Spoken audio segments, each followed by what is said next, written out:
I'm Haley, aka the Domestic Rebel, and today I'm going to teach you how to make these adorable graveyard brownie cakes. They're super simple to make and they're a fun treat for the upcoming Halloween holiday. Plus, they're easy to make with your kids so you guys can have fun together in the kitchen celebrating Halloween. To make these, you'll need about 3 mini loaf pans, which I picked up at my local Michael's store.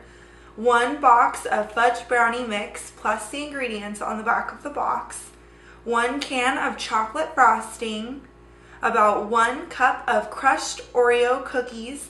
I crushed mine in the food processor, but you could also put yours in a plastic baggie and crush them with a spoon. You'll need bone sprinkles, which I found again at my local craft store. You can also find them online and at Walmart. White chocolate to make your white chocolate candy skulls, as well as your candy skull molds. I found both of these at a craft store, but if you can't find the skull mold, you could also use gummy skull candies, or they have the pre-made sprinkle skulls you can buy in the baking aisle at many supermarkets. So no worries if you can't find that candy mold. To get started, you're going to want to spray each of your muffin or your mini loaf pans with cooking spray, and I like to set them on a rimmed baking sheet to make it easy transporting them from in the oven to out of the oven, and then set them aside. Then in a large bowl, prepare your brownie mix according to package directions.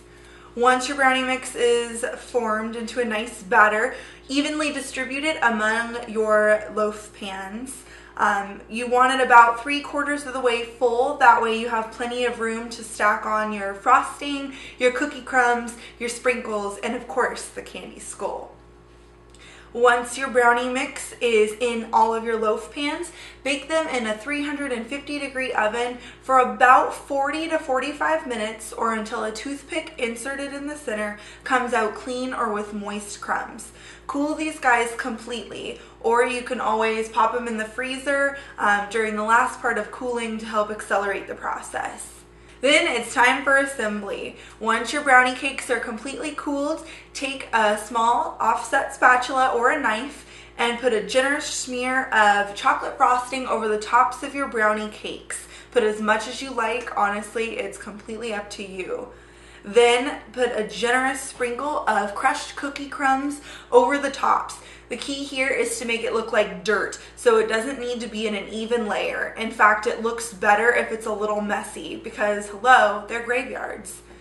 Then sprinkle on your bone sprinkles on the top. You could always put these in a cool skeleton pattern, but I just sprinkled them over the top with no direction whatsoever because I thought they looked cute, and honestly, it was really easy. If you have the skull mold and are using the white chocolate to create your white chocolate candy skulls, it's really easy. Just melt your white chocolate candy or almond bark in the microwave according to package directions.